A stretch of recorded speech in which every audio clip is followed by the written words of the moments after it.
Yeah, gone. Yeah.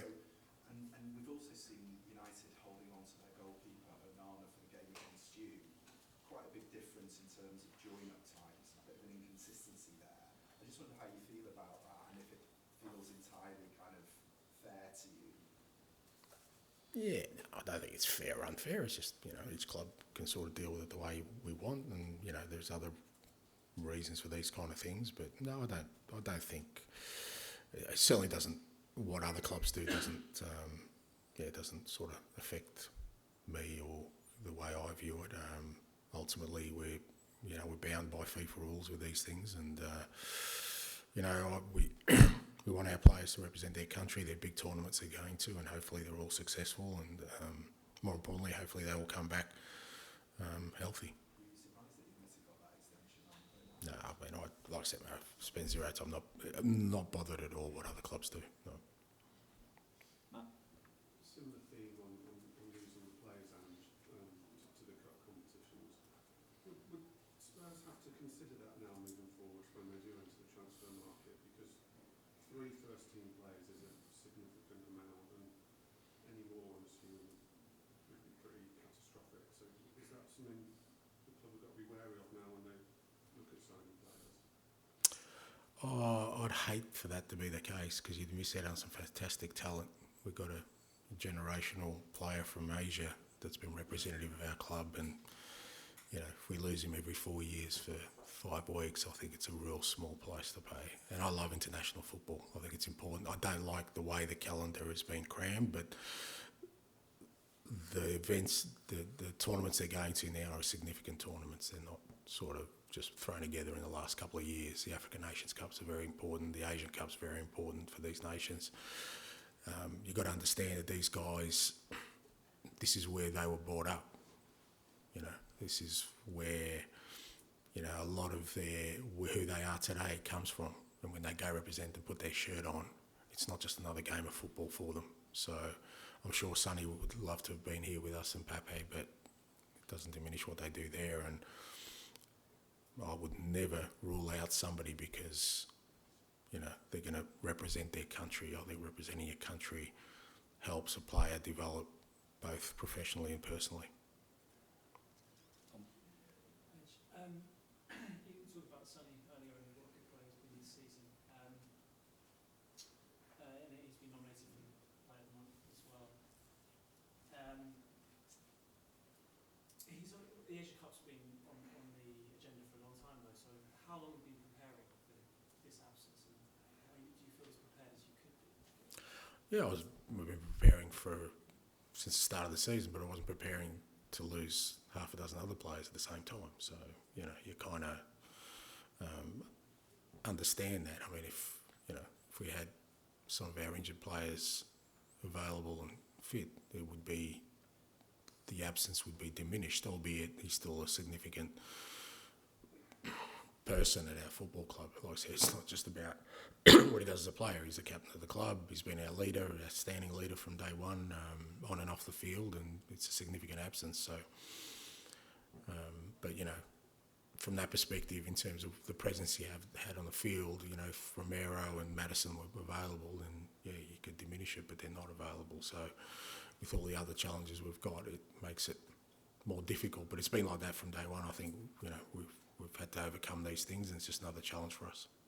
And Vincent Company at times this season has had some criticism from the outside saying he should change his style, adapt to the Premier League. It sounds quite familiar to some of the things that he's thrown at you this season. How much do you sort of respect the way he's stuck to his guns, and how hard is it to do that? Yeah, look, I keep saying I respect every manager in the way they go about it because I know how tough a job it is, whether that's in the Premier League or anywhere else, but it's obviously amplified here in the Premier League but we played Bournemouth on the weekend. I think there was similar criticism around Andoni's work at the start of the year. He stuck to his guns in the way he wants his team to play, and it's not easy, but ultimately it's the biggest measure of, I think, of who you are, what you stand for, because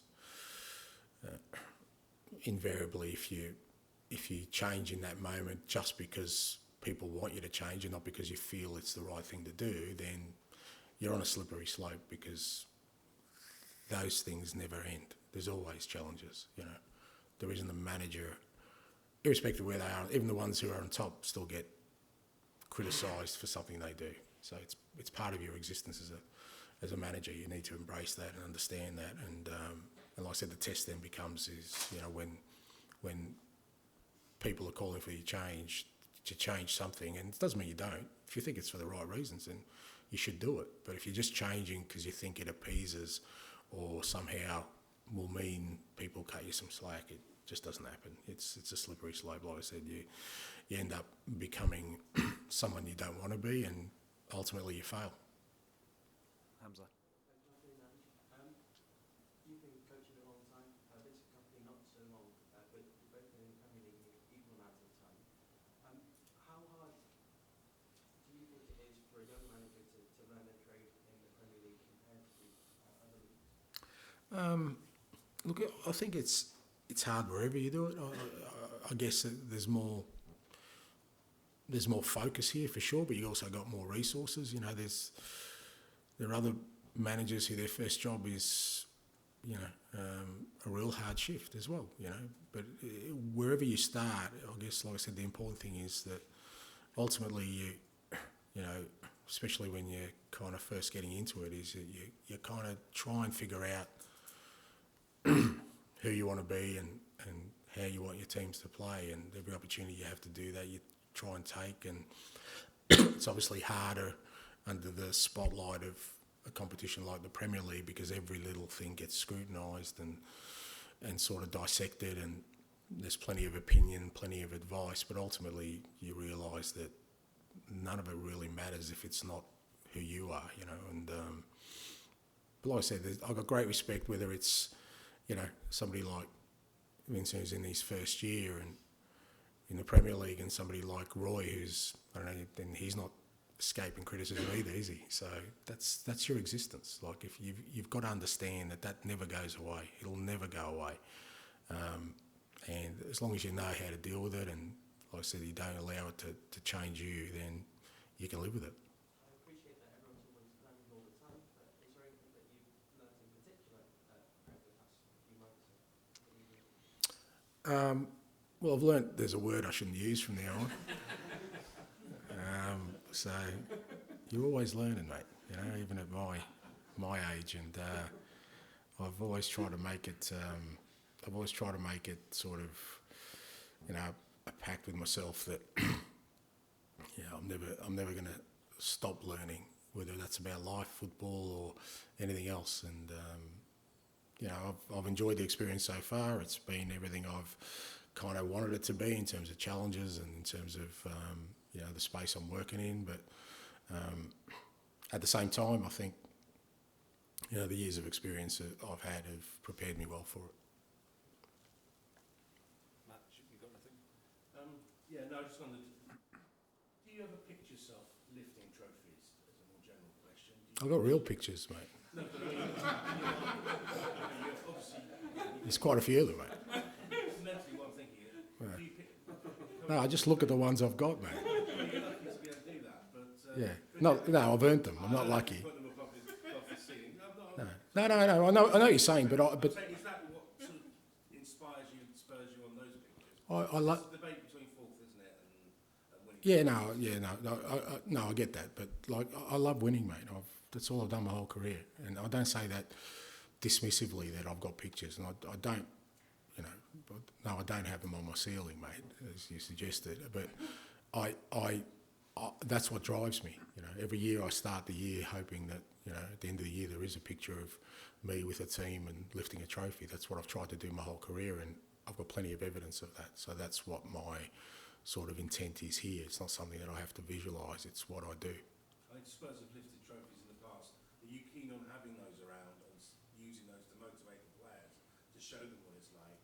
Or are you somebody who finds shy a little bit of putting the pressure on? No, they're around. They're around. The people who've had success at this football club are rightly honoured. If you walk in, you know, the home dressing room, that's the only pictures we've got up there.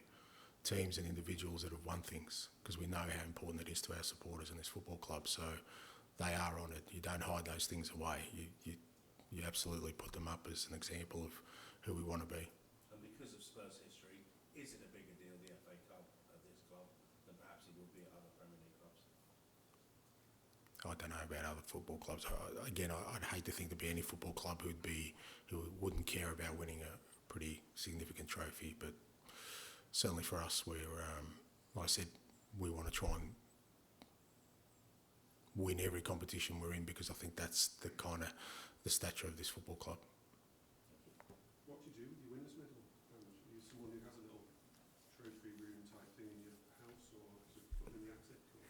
No, well, the thing is, like, and to be fair, my wife's in Australia at the moment, and she's been moaning about it as well, is that we've moved so much, mate, that it's just, I don't have like a house where you go, you know what, I'd love to one day, and they're all somewhere. I've still, obviously I've got the Celtic ones because they've travelled with us at the moment, but all the other ones, I don't know, they're somewhere, they're packed away, but yeah, we've had an interesting sort of existence, not a normal one where you have, your family home, and I can set up that'll come at some point, I hope very soon, but we've been nomads a little bit, and you kind of live that sort of existence with all your possessions. I've got my family, mate, they're the only sort of trophies I need. And we'll finish with Dan for 12 o'clock tomorrow, please. And one of the debates the club had when Pochettino